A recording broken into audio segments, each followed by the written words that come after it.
Saudara, Partai Demokrat membantah misinformasi yang menyeret nama Presiden ke-6 Republik Indonesia Susilo Bambang Yudhoyono dalam kasus ijazah Jokowi. Melalui pernyataannya, Ahmad Khoirul Umam, Kepala Badan Riset dan Inovasi Strategis Partai Demokrat, membantah SBY jadi dalang di balik kasus ijazah Jokowi. Demokrat menyebut misinformasi tersebut bisa merusak reputasi dan ruang demokrasi. Karena itu Demokrat akan mengambil sikap tegas terhadap politik fitnah karena jika dilakukan pembiaran maka tatanan demokrasi tidak akan sehat. Langkah tegas yang akan diambil yaitu dengan melayangkan somasi terhadap sejumlah akun di media sosial yang diduga jadi dalang penyebar fitnah. Sebelumnya, pertama, Pak SBY tidak terlibat dan tidak pernah berada di balik isu ijazah Pak Jokowi.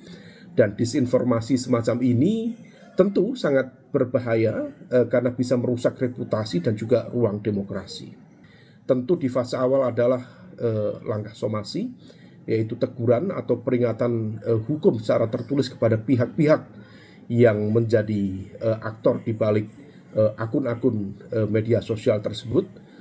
Mereka yang dianggap menyebarkan fitnah kemudian melakukan perbuatan melawan hukum seperti ini, dan langkah somasi ini tentu ditujukan untuk meminta pelaku menghentikan perbuatannya, kemudian memberikan klarifikasi dan juga permintaan maaf, sekaligus juga ini menjadi sebuah peringatan keras.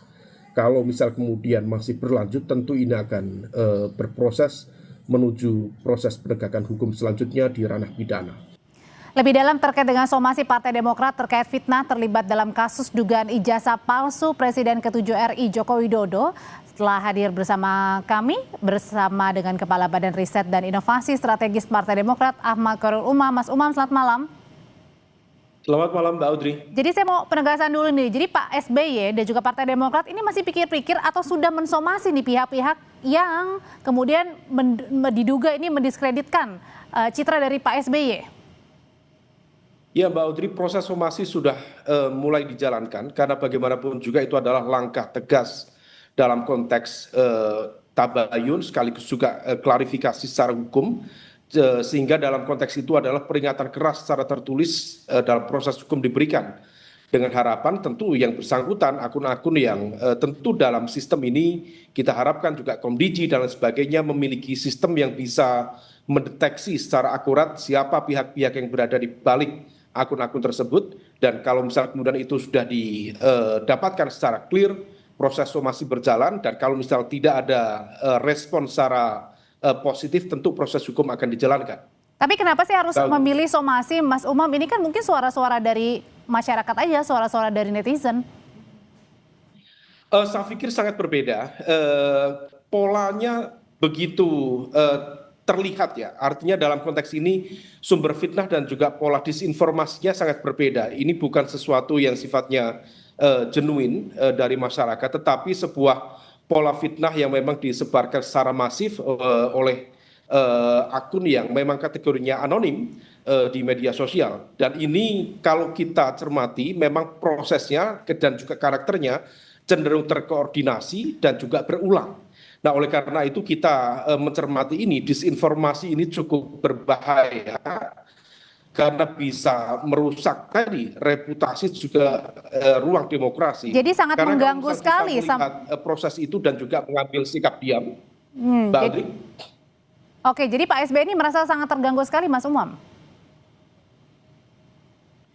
Iya, terganggu karena kekhawatiran kalau misal kemudian diam itu kemudian dimaknai oleh masyarakat yang begitu mudah mengkonsumsi materi-materi yang tidak mendidik seperti itu kemudian sebagai sebuah bentuk pembenaran, tentu itu sangat tidak mendidik. Maka pembiaran kalau misal kemudian mendiamkan itu juga bisa menciptakan presiden yang saya pikir tidak begitu baik untuk ruang demokrasi kita. Artinya apa? Membiarkan ruang politik fitnah menjadi normal. Nah, ini yang kemudian proses pembelaan ini betul-betul dalam konteks di satu sisi memang ada aspek reputasi, bicara kehormatan, tetapi juga ada ruang pendidikan politik yang juga harus dilakukan, bahwa di dalam konteks ini kebebasan berekspresi tetap memiliki koridor yang kemudian memiliki fatsun yang clear di dalam berdemokrasi, kemudian dalam konteks penegakan hukum, dan kemudian harus ada patokan yang dijadikan sebagai ruang dalam kita berekspresi di situ.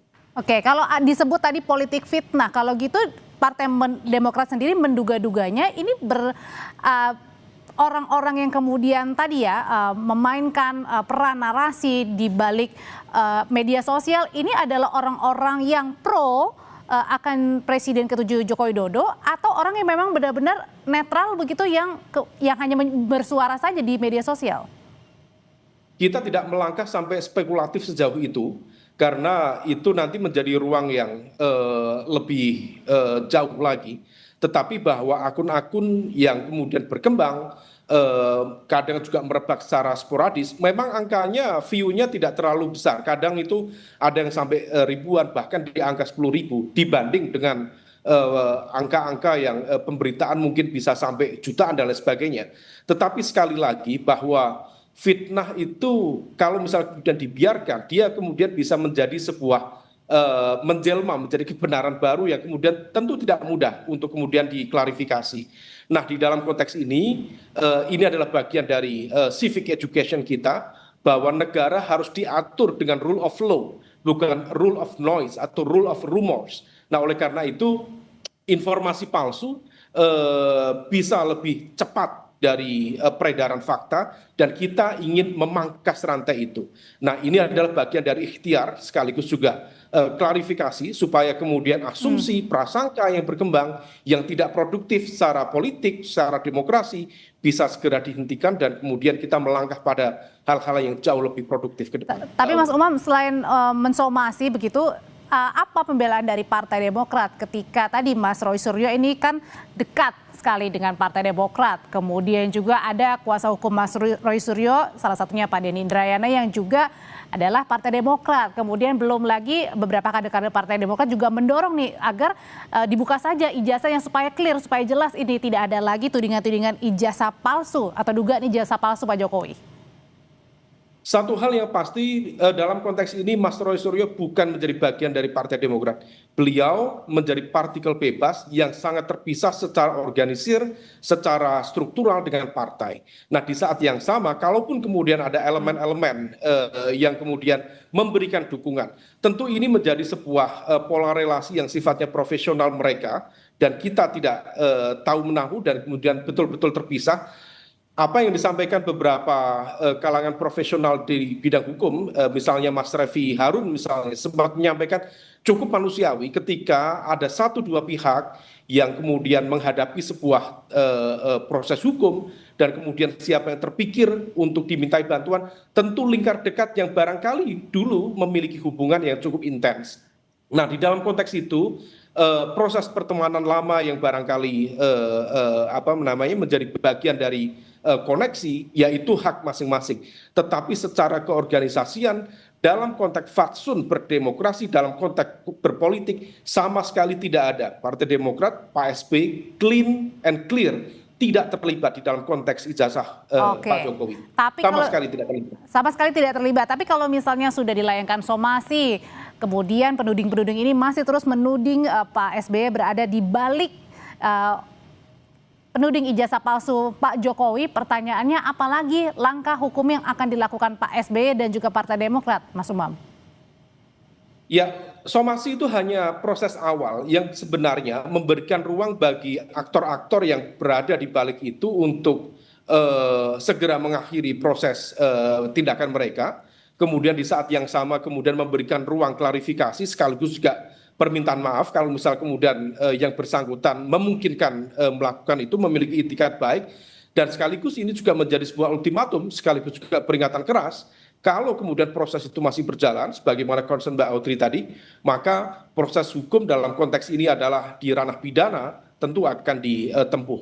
Nah, oleh karena itu proses hukum nanti akan di follow up oleh tim hukum, tentu seiring dengan proses investigasi. Sampai berapa lama Mas Umam follow up-nya atau somasi ini berjalan? Bagaimana, Mbak Adri? Iya, sampai berapa lama somasi ini berjalan, memberikan waktunya berapa lama? Kita tidak membatasi dalam konteks time frame yang kaku, tetapi proses ini kita gulirkan secara secara natural.